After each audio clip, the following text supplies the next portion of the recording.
প্রচন্ড গরমে খা খা করছে চারিদিক। এর মধ্যেও বেপরোয়া বাসের ধাক্কায় সহপাঠী হত্যার বিচারের দাবিতে চতুর্থ দিনের মতো আন্দোলন চালিয়ে যাচ্ছেন চট্টগ্রাম প্রকৌশল ও প্রযুক্তি বিশ্ববিদ্যালয়ের শিক্ষার্থীরা। বৃহস্পতিবার সকালে চট্টগ্রাম কাপ্তাই সড়ক অবরোধ করেন শিক্ষার্থীরা। গাছের গুড়ি ফেলে রাখায় বন্ধ ছিল যান চলাচল। শিক্ষার্থীদের অভিযোগ, বিশ্ববিদ্যালয়ের প্রশাসনের ব্যর্থতার কারণে 4 দিনও কোনো সমাধান আসেনি। গতকালকে 2 পাতার একটি জাস্ট নোটিশ দিয়েছেন, সবার মিলে করে পাঠান। সেই 2 পাতার নোটিশে চট্টগ্রাম প্রকৌশল ও প্রযুক্তি বিশ্ববিদ্যালয় এই লেখাটিও লেখা নাই। তাই আমরা চাই হচ্ছে এই 2 পাতার ভাওতাবাজি আমরা মানব না। উনারা আসলে আমাদের যে দাবি দেওয়াগুলা ওগুলা উনারা আসলে ফলো করে আমার মনে হয় না যে ওইভাবে দেখছেন। উনারা আমাদেরকে এখনো পর্যন্ত আশ্বস্ত করতে পারেন নাই। যতক্ষণ পর্যন্ত চট্টগ্রাম কাপ্তাই সড়ক 4 লেনে উন্নীত করা ও ফিটনেসবিহীন গাড়ি চলাচল বন্ধের ঘোষণা দেওয়া হবে না, ততক্ষণ আন্দোলন চালিয়ে যাওয়ার হুঁশিয়ারি শিক্ষার্থীদের।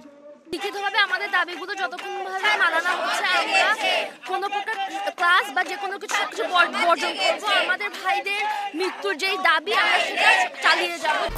1, 2, 3 ঢাকায় জমি জিতে নিন 100% ক্যাশব্যাক সহ 20 কোটি টাকার পুরস্কার।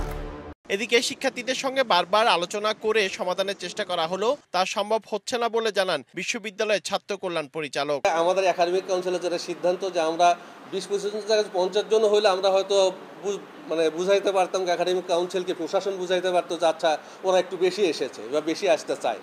তো এই অবস্থায় আসলে প্রশাসন, আমার মনে হয় যে প্রশাসনের আর কিছু করার নেই। গত 22 এপ্রিল বেপরোয়া বাসের ধাক্কায় চুয়েট শিক্ষার্থী তৌফিক ও শান্তের মৃত্যু হয়। গুরুতর আহত হয়ে হাসপাতালে চিকিৎসাধীন আরো একজন। 2 সহপাঠীর মৃত্যুর পর থেকেই 10 দফা দাবিতে আন্দোলন চালিয়ে যাচ্ছেন শিক্ষার্থীরা।